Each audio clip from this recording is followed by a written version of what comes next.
General science के part 2 MCQs में खुशामदीद। देखें कि ये जो एमसीक्यूज आया है कि ये कौन मलेरिया की जो बीमारी होती है वो हमारे जिस्म के कौन से ऑर्गन को अफेक्ट करती है। ठीक है, वो एक्चुअली स्प्लीन होता है सर। अब ये कैसे होता है ये देखें, समझे। ऐसे होता है, पहले तो हमें समझना होगा कि जो स्प्लीन है ये कहाँ पर होता है। ये होता है एब्डमन के, जो हमारा मैदा होता है उसके करीब होता है, और इसका जो मेन फंक्शन होता है ये एक्चुअली फाइट करता है। ये किसके साथ फाइट करता है? ये फाइट करता है जो जर्म्स होते हैं,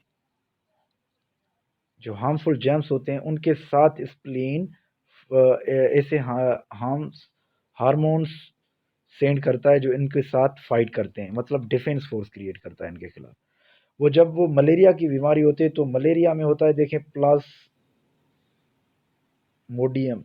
नामी एक ऑर्गन होता है, माइक्रो ऑर्गन, जो इन जो फाइटिंग हार्मोन्स होते हैं इनको अफेक्ट करता है। अल्टीमेटली ये स्प्लीन के होते हैं तो स्प्लीन अफेक्ट होती है। इसी तरह हम कहते हैं कि जो मलेरिया होता है उसकी वजह से स्प्लीन अफेक्ट होती है जिस्म में। अब ये देखें दूसरा MCQs, which of the following substance, कौन सा substance is used for artificial rain. Artificial rain में कौन सा सब्सटेंस यूज होता है? वो होता है सिल्वर आयोडीन। इसकी सिंबल है AG, सिल्वर एंड आयोडीन। ये कैसे हम आर्टिफिशियल रेन क्रिएट करते हैं ये देखें। पहले तो क्या होता है, हम प्लांट्स और एरोप्लेन के थ्रू जो AGI एटमॉस्फेयर में भेजते हैं, और ये जो होती है H2O के जो वेपर्स होते हैं वहां पर, या क्रिस्टल्स होते हैं, उसके साथ रिएक्शन करके क्लाउड बनते हैं। और जब ये क्लाउड बन जाते हैं, जब ये देखें क्लाउड बन जाते हैं, जब ये क्लाउड बन जाते हैं यहाँ पर, तो उसके बाद क्या होता है, अल्टीमेटली प्रेसिपिटेशन या रेन होता है। ये इसी तरह से ये काम करता है। इसमें आप ये समझें कि जो आर्टिफिशियल रेन होता है वो AG और आयोडीन, सिल्वर आयोडीन यूज होता है, वो इस तरह यूज होता है। अब देखें एक और ये सिल्वर आयोडीन इस तरह होता है, ये सिल्वर आयोडीन की ये शेप इस तरह है।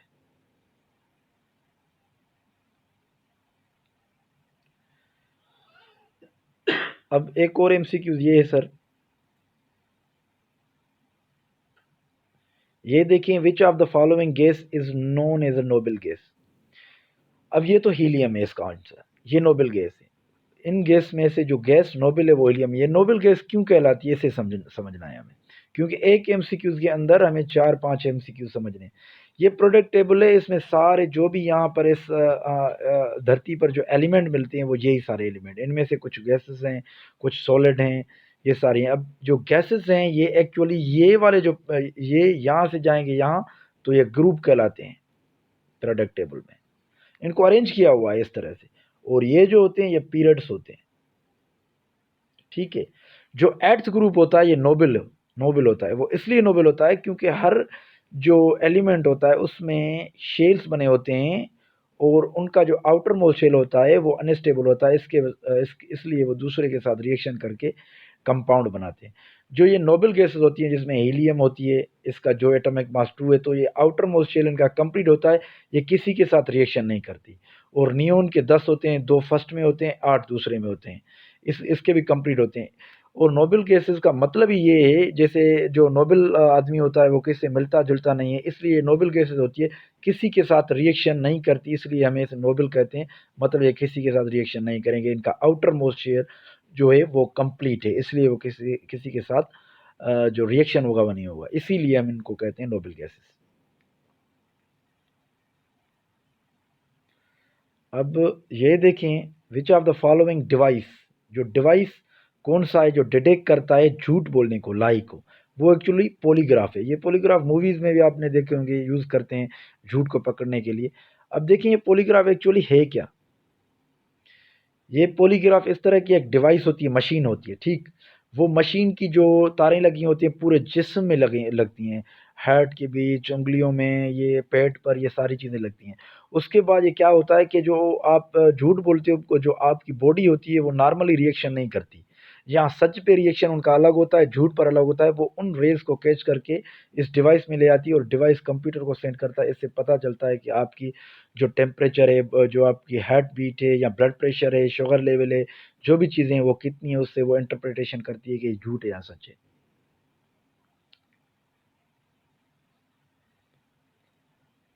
अब ये देखें सर, ये एक और एमसीक्यूज है, इल्सा टेस्ट। ये शॉर्ट फॉर्म है टेस्ट का। ये किस लिए होती है? ये एक्चुअली एड्स एक बीमारी होती है जिसमें आपका इम्यून सिस्टम जो होता है, किसी भी इंसान का इम्यून सिस्टम जो होता है वो कम पड़ जाता है, वो कमज़ोर हो जाता है। उसको डायग्नोज करने के लिए जो टेस्ट होती है वो एक चीज़ इल्सा कहलाती है। ये इल्सा क्या है मैं बता रहा हूँ आपको। ये एक्चुअली इल्सा जो इंजाइम लिंक्ड इम्यून सोबेंट ऐसे है, ये इसका फुल फॉर्म है। ये एक्चुअली इम्यून मेथड है डिटेक्ट या क्वांटिफाई करने को आपके जो एंटीजन है।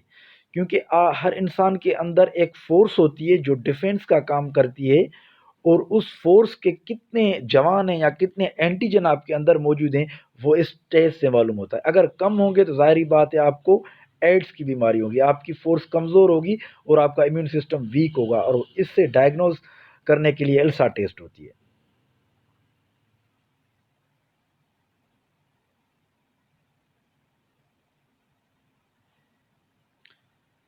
अब ये देखें, ये एक और एमसीक्यूज है। ये a man who does not know when to stop is eating. मतलब इसका कहने का कौन सा वो आदमी वो जो ज़्यादा जो खाना खाएगा उस आदमी को हम इंग्लिश में क्या कहेंगे? बुलीमिया। बस ये याद कर लें, जो ज़्यादा खाता है उसे बुलीमिया कहा जाता है। अब ये एमसीक्यू देखें, which of the following device is use for converting alternative AC current को डीसी करंट में कन्वर्ट करने के लिए जो डिवाइस यूज होता है वो कौन सा होता है? वो डिवाइस होता है रेक्टिफायर। देखें, जो एसी करंट होता है वो आम करंट होता है जो घरों में आता है, जो ट्रांसफार्मर से होकर, जो ग्रिड स्टेशन से होकर हमारे यहाँ आता है, वो एसी करंट होते हैं, अल्टरनेटिव करंट होते हैं, अपनी डायरेक्शन चेंज करते हैं। और जो बैटरीज या सोलर सिस्टम से करंट आते हैं, डायरेक्ट करंट आते हैं, मतलब सीधे करंट होते हैं। अगर हम इस करंट को इसमें कन्वर्ट करेंगे तो एक डिवाइस आता है इलेक्ट्रॉनिक, वो रेक्टिफायर होता है। जो आपके जो डीसी करंट के जो कन्वर्टर आते हैं वो एक्चुअली रेक्टिफायर होते हैं।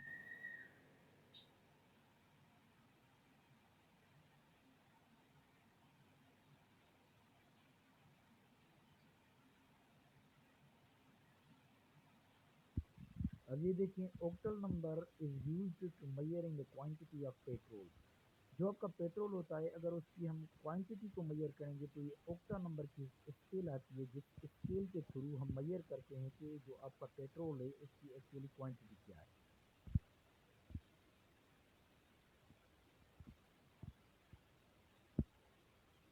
ये कह रहा है कि chemical name of baking soda. जो बेकिंग सोडा होता है उसका अगर केमिकल नेम देखें तो क्या होगा? उसका सोडियम बाइकार्बोनेट होगा। ये सोडियम की सिंबल है, और बाइकार्बोनेट माना by means hydrogen and carbonate means CO3। ये इसकी बाइकार्बोनेट की सिंबल है, और ये इसका केमिकल नेम है सोडियम बाइकार्बोनेट, इसका बेकिंग सोडा का। ये भी एमसीक्यू जाएगा। और एमसीक्यू देखें, ये एमसीक्यू देखें, जो sky appears blue due to, जो स्काई हमें ब्लू नजर आता है वो किस वजह से आता है? अब इसको समझेंगे हम, ये किस तरह, ये स्कैटरिंग ऑफ लाइट। अब ये कैसे स्कैटरिंग ऑफ लाइट? देखें, जो लाइट आती है सन से जमीन की तरफ, जो लाइट आती है जमीन सन से जमीन की तरफ, एक्चुअली वो लाइट वाइट होती है और उसमें 7 कलर्स होते हैं, 7 कलर्स होते हैं। वो 7 कलर्स में से जिसकी वेवलेंथ कम होती है वो वहीं पे रह जाता है, और जिसकी वेवलेंथ ज़्यादा होती है वो धरती पर आ गिरता है, इसलिए वो एटमोसफियर में वो स्केप हो जाता है और हमें वो ब्लू नज़र आता है। ये अब देखिए, मैं आपको समझा रहा हूँ प्रिज्म में से। ये देखें, ये लाइट है, ये सन की लाइट है, ये प्रिज्म मीन्स ये एटमोसफियर है। एटमोसफियर से ये पास हो रही है तो ये 7 कलर्स में आ रहा है। अब ये वाले जिसकी वेवलेंथ ज़्यादा है वो तो ज़मीन पर आ रहे हैं, जिनकी वेवलेंथ कम है ब्लू की, ये कम है वेवलेंथ, ये लो वेवलेंथ है, ये हाई वेवलेंथ है, ठीक है, रेड की हाई है सबसे और वायलेट की कम है। अब ये वाला जो एरिया है ये नज़र आता है क्योंकि इनकी फ्रीक्वेंसी है वेवलेंथ कम होती है, इसलिए इसका नाम ब्लू है।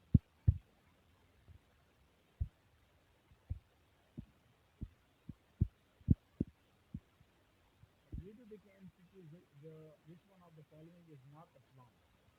अब बताएं कि इनमें से कौन सा प्लांट नहीं है। अब केफीन हमें पता है पी में होता है और ये पत्ते होते हैं, एंड सिक्वाइन भी एक गोले नुमा ये प्लांट की चीज़ होती है जो इस्तेमाल होती है, और नेक्टॉइन जो जो ने, ने, नेकोटीन नेकोटीन है वो हमें पता है कि सिगरेट में इस्तेमाल होता है, और जो ओनली जो टेक्टोलाइन है वो आपका शुगर है जो प्लांट नहीं है, तो ऑप्शन है।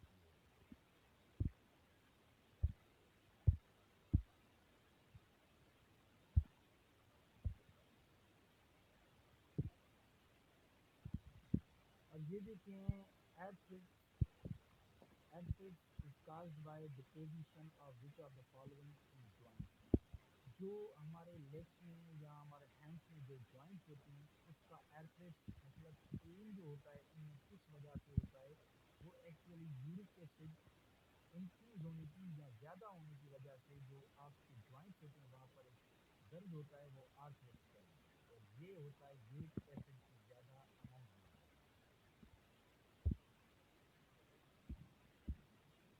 अब ये देखें chemical name of lime stone, जो आपका चूना वगैरह होता है जो ज़्यादातर कंस्ट्रक्शन मटेरियल या जो कंस्ट्रक्शन मटेरियल यूज होता है बिल्डिंग्स में, वो एक्चुअली कैल्शियम कार्बोनेट होता है, कैल्शियम Ca कार्बोनेट CO3, ये इसका केमिकल फॉर्म है। और ये देखें रेनॉल्ड्स इज एलोए, एलोए समझना होगा क्या होगा। फिलहाल आप ये समझ लें जो रेनॉल्ड्स का एलोए है वो कॉपर और टिन, ये कॉपर एलिमेंट है, टिन भी एलिमेंट है, जब ये आपस में रिएक्शन करेंगे तो एक्चुअली एक और मेटल बनेगा।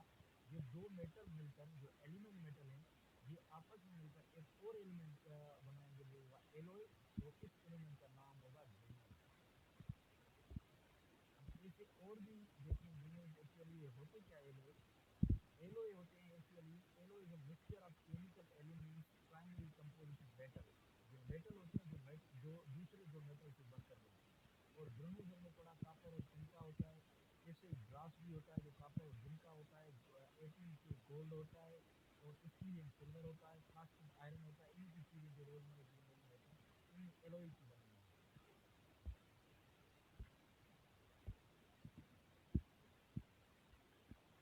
अब ये चीज़ देखें which of the following vitamin are water soluble, कौन से फॉलोइंग विटामिन ये वाटर सॉल्युबल है, देखिए ये ऑप्शन है विटामिन डी और vitamin C, B C water soluble है, बाकी जो ए बी ई और के ये जो है एक्चुअली ये फैट सॉल्युबल, बस आप समझिए B C water, all others are fat soluble vitamin.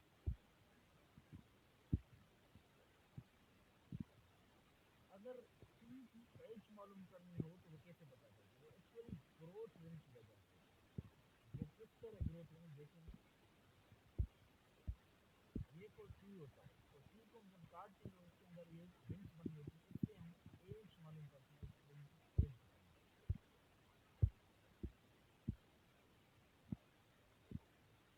अब ये देखिए density of love can be measured, जो लव की डेंसिटी या उसकी क्वालिटी को मालूम करने के लिए हम एक मीटर यूज करते हैं, वो लैक्टोमीटर कहलाता है।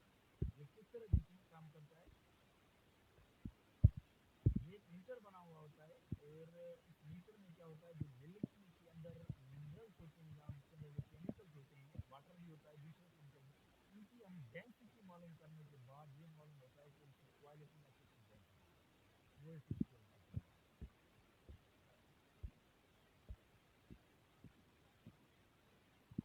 अब ये देखिए इंपॉर्टेंट है इन ऑटोमोबाइल, हाइड्रोलिक ब्रेक, एक होता है मैकेनिकल ब्रेक जो आम ब्रेक हम यूज करते हैं, वो होता है मैकेनिकल ब्रेक जो गाड़ियों में साइकिल में मोटरसाइकिल में यूज होता है, एक हाइड्रोलिक ब्रेक भी होता है मोस्टली कार्स में या बड़ी गाड़ियों में यूज होता है। ये जो ये हाइड्रोलिक ब्रेक बना हुआ है एक्चुअली ये पास्कल लॉ से बना हुआ है। अब ये पास्कल लॉ हाइड्रोलिक ब्रेक है क्या, मैं समझा रहा हूँ। ये देखिए जो पास्कल लॉ है वो जब हम किसी एक साइड पर प्रेशर बीच में लिक्विड होता है, बीच में अगर लिक्विड हो, अगर हम एक साइड से प्रेशर लगाएं तो दूसरी साइड को उतना ही प्रेशर लोड पर हो, मतलब efforts are equal to load, ये पास्कल लॉ है। अब जो हाइड्रोलिक ब्रेक है वो एक्चुअली हाइड्रोलिक मींस वाटर, जो ब्रेक बना होता है उसके अंदर एक फ्लूइड होती है, एक वाटर होता है, एक लिक्विड होती है। जब हम ब्रेक करते हैं ब्रेक को तो एक्चुअली वो जो प्रेशर लगता है वो लिक्विड लिक्विड पर हम प्रेस करते हैं और वही लिक्विड आउटसाइड से इतना प्रेशर लोड पर लगाती है तो उससे इक्वल बैलेंस हो जाता है या ब्रेक हो जाता है। यही पास कर रहा है, यही हाइड्रोलिक।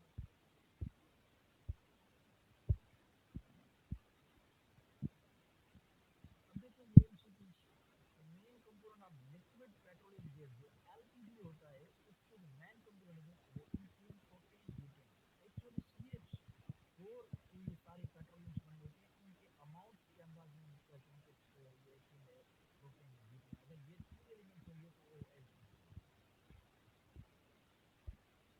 और ये देखिए ये कुछ मीथेन जो आम गैस होती है वो CH4 होती है, और CH जो 6 होती है वो इथेन होती है, CH जो 8 होती है वो प्रोपेन कहलाती है। ये अमाउंट होते हैं इनके केमिकल नेम।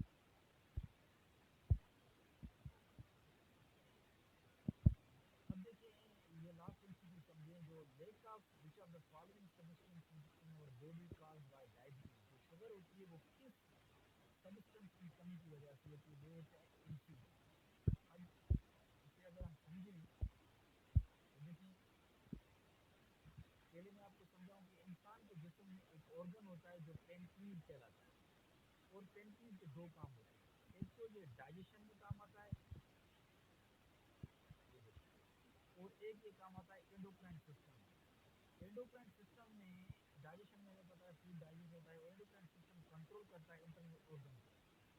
जब ये पेनक्रीज एंडोक्राइन सिस्टम में काम करता है तो एक्चुअली ये हार्मोन जो मैसेंजर होते हैं, जो आपस में मैसेंजर का काम करते हैं, जो हमारे अंदर हेड है, जो हमारे जो लिवर है, ये आपस में जो कम्युनिकेशन बढ़ा रहे हैं, वो हार्मोन से संबंधित है और इन्फ्लुएंस से संबंधित है। तो पेनक्रीज इसका ऐसा है, पेनक्रीज हार्मोन को रिलीज करता है, उन हार्मोन का नाम होता है इंसुलिन। और ये क्या करते हैं, ये एक्चुअली जो ब्लड, जो शुगर का ब्लड होता है, शुगर ब्लड होता है, जो ब्लड में शुगर होता है उसे भी कंट्रोल करता है। जो इंसुलिन है वो हार्मोन का नेम है, और ये पेनक्रीज रिलीज करता है ब्लड शुगर को कंट्रोल करने के लिए। ये देखिए आप कितने कितने सारे काम करता है। ये कुछ एमसीक्यू थे, और उसके अंदर हमने एक एक एमसीक्यू के अंदर हमने